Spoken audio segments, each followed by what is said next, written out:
ধনেপাতা ভর্তায় এক চিমটি অজানা মশলা, স্বাদ এমন হবে এইভাবে আগে কোনো দিন খাননি। নমস্কার বন্ধুরা, আপনাদের সবাইকে স্বাগত জানাই আহারে বাহার রান্নাঘরে। আজকে আপনাদের জন্য নিয়ে এলাম ধনেপাতার একদম নতুন স্টাইলের ভর্তা। ভর্তা তো সবাই করে খাই, কিন্তু আজকে যে মশলা ব্যবহার করব এক চিমটি দিলেই ভর্তার গন্ধ স্বাদ পুরো বদলে যাবে। এই মশলার নাম ভাজা নারকেল মৌরি মশলা। এই মশলাটা খুব কম মানুষই জানে আর ব্যবহারও অনেক কম, কিন্তু যে একবার ব্যবহার করবে সে আর আগের ভর্তা বানাতে পারবে না, কারণ অদ্ভুত রকম আলাদা স্বাদ।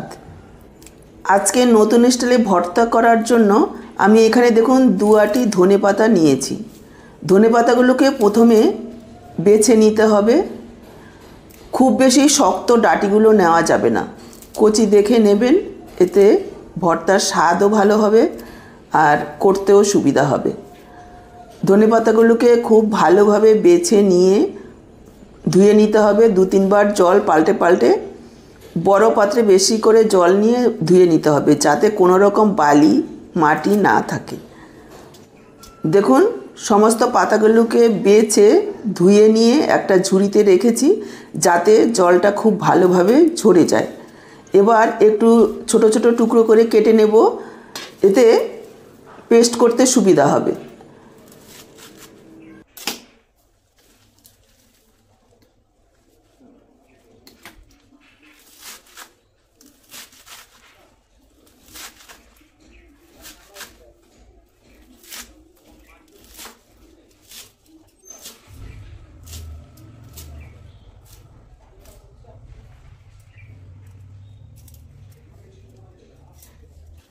দেখুন, ধনেপাতাগুলোকে কেটে একটা মিক্সচার জারে নিয়ে নিলাম। আমি মিক্সচারে পেস্ট করে নিচ্ছি, আপনারা চাইলে শিলনোড়াতেও বেটে নিতে পারেন।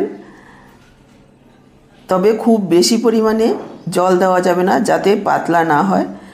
যোগ করে দিলাম ঝাল অনুযায়ী 2 কাঁচা লঙ্কা, 4-5 কোয়া রসুন। রসুন বেশি পরিমাণে দেবেন না, যদি বড় সাইজের রসুন হয় তাহলে 2 থেকে 3 কোয়া দিলেও চলবে, তবে রসুনটা দিলে টেস্টটা ভালো আসবে। যারা রসুন পছন্দ করেন না তারা স্কিপ করবেন, শুধু মশলা দিয়েও করা যাবে। এবার দেখুন, পরিমাণ মতো লবণ আর সামান্য একটু জল দিয়ে একেবারে মিহি পেস্ট তৈরি করে নিয়েছি।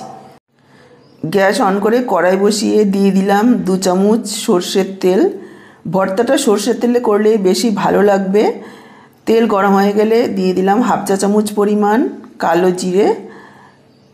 কালো জিরেটা একটু ভেজে নেওয়ার পর এখানে যোগ করে দিলাম পেস্ট করে রাখা ধনেপাতা। এবার এইভাবে নাড়াচাড়া করব আর এই জলজলে ভাবটাকে শুকিয়ে নেব। এটা করতে মোটামুটি 3 থেকে 4 মিনিট সময় লাগবে মিডিয়াম ফ্লেমে। ধনেপাতার পেস্টটাকে নাড়াচাড়া করতে থাকবো আর এই জলজলে ভাবটাকে শুকিয়ে নেব। এই সময়ে দেখুন, আমি সাইডে একটা প্যান বসিয়ে দিয়েছি, মশলা রেডি করে নেব। তার জন্য দিয়ে দিলাম 2 টেবিল চামচ পরিমাণ কুচনো নারকেল। আপনারা চাইলে কোরানো নারকেলও দিতে পারেন। কুচনো নারকেলটাকে ভেজে নেব একেবারে লালচে করে। লো ফ্লেমে করতে হবে, যাতে নারকেলের জলজলে ভাবটা শুকিয়ে যায়। নারকেলের জলজলে ভাবটা শুকিয়ে যাবে আর এইভাবে লালচে হয়ে ভাজা হয়ে গেলে এখানে আমি যোগ করে দেব 1/2 চা চামচ মৌরি।